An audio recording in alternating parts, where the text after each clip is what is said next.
Hi guys, welcome back to another edition of Read Aloud with Mrs. Duncan. So today we're gonna work on reading some more of I Survived the American Revolution. So we're gonna read chapter 17 today. So remember last week when we left off in chapter 16, making sure that's right. In chapter 16, Nate had fallen into the hole and he was still alive. But then he was crawling out, but he's worried about getting caught. So remember the soldier that had died, the Hessian, he had taken his clothes. So that's kind of where we're at. He's wearing the Hessian soldier's clothes. Nate moved slowly through the forest, his eyes scanning, his ears open for pounding footsteps, and evil cannonballs sizzled and the musket balls hissed.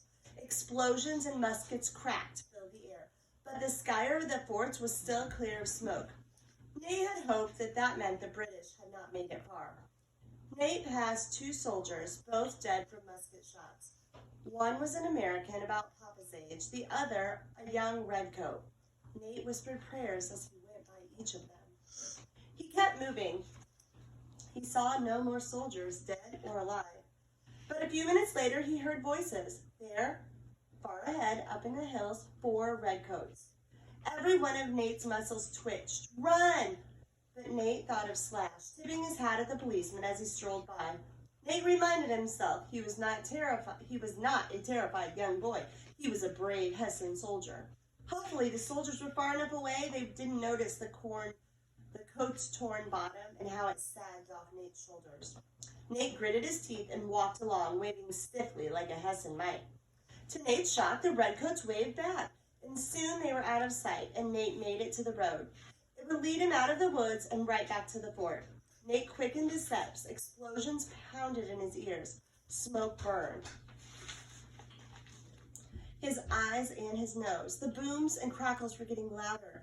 Just get to the fort, Nate told himself. Just get to the fort. He came to the edge of the woods. Now, about a half a mile of open field stood between him and his fort on Brooklyn Heights. The Americans had a wide-open view of anything approaching the forts. They'd see Nate and think he was a Hessian. They might shoot him by mistake. Nate quickly ripped off the coat and the silver hat and tossed them into a bush, along with a musket and a bayonet. He had taken just a few steps when he heard that nightmarish sound. Rat-a-tat-tat, rat-a-tat-tat. Nate looked slowly to his right, and what he saw in the distance turned his blood to ice. There were thousands of men, a sea of bright red spreading as far back as Nate could see. Rat-a-tat-tat, rat-a-tat-tat. Before Nate could figure out what to do, he heard pounding footsteps and panicked voices coming from the woods behind him. They're coming! They're right behind us. Get to the fort! Men burst out of the woods, dozens and dozens of American soldiers running for their lives. Some were bloodied. All wore wild looks of fear. But before Nate knew it, he was running too. He glanced behind him and saw some redcoats and Hessians trying to catch up. And to the right, that huge redcoat army was on the march. Their drums beat louder. Rat-a-tat-tat, rat-a-tat-tat. Shots suddenly rang out, cannons boomed, and balls whizzed by. Nate tried not to imagine the blinding pain of his guts being torn open. His bones splintered and his clothes would be soaked with blood. Any minute, he expected a cannonball to plow through him, through the crowd. The explosion in the smoky sky. Suddenly, kaboom, crack, sizzle, hiss. The sounds all melded together. The explosions, the shouts, the footsteps, the pounding of Nate's heart. It was like the night of the storm that had taken Papa, the whirl, swirl of terror. But Nate was not hit. And there was a fort with hundreds of American soldiers waiting for them. Nate ran with the crowd back to the fort, where there was a small break in the wall. He collapsed onto the ground, but he sat there just long enough to catch his breath. And then he walked all around the fort, searching the crowd of dazed and terrified men for Paul, Martin, Captain Marsh, and the rest of Connecticut. They were nowhere to be found. Reports trickled in of the hideous battle raging outside. Hundreds of Americans have been killed and captured already.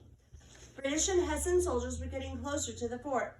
The attack would be brutal. The Americans were doomed. Hours crawled by. More and more American soldiers staggered in. Many were covered with mud from escapes through swamps. Others were soaking wet and half drowned from swimming across ponds and creeks. Some clutched arms that had been shattered by British or Hessian musket balls.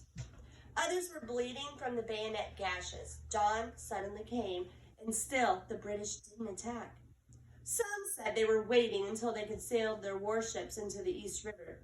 This would let them attack from two sides and stop the Americans from trying to escape back to New York City. American soldiers stood at attention in their trenches. The cannons were loaded and ready to blast. It seemed like everyone in the fort was holding their breath and waiting. Meanwhile, all Nate could think about was the men of the Connecticut 5th. Just before dawn, the skies opened. It rained all day, soaking the men and turning the fort into a sea of mud. But Nate barely noticed the cold rain and the wind. He stood outside all day, shivering and waiting. It wasn't until late afternoon that the last group of soldiers made it to Fort Greene. Their clothes were tattered, their faces caked with dirt, but there was no mistaking the man in the hideous green hat. Paul and the men of the Connecticut 5th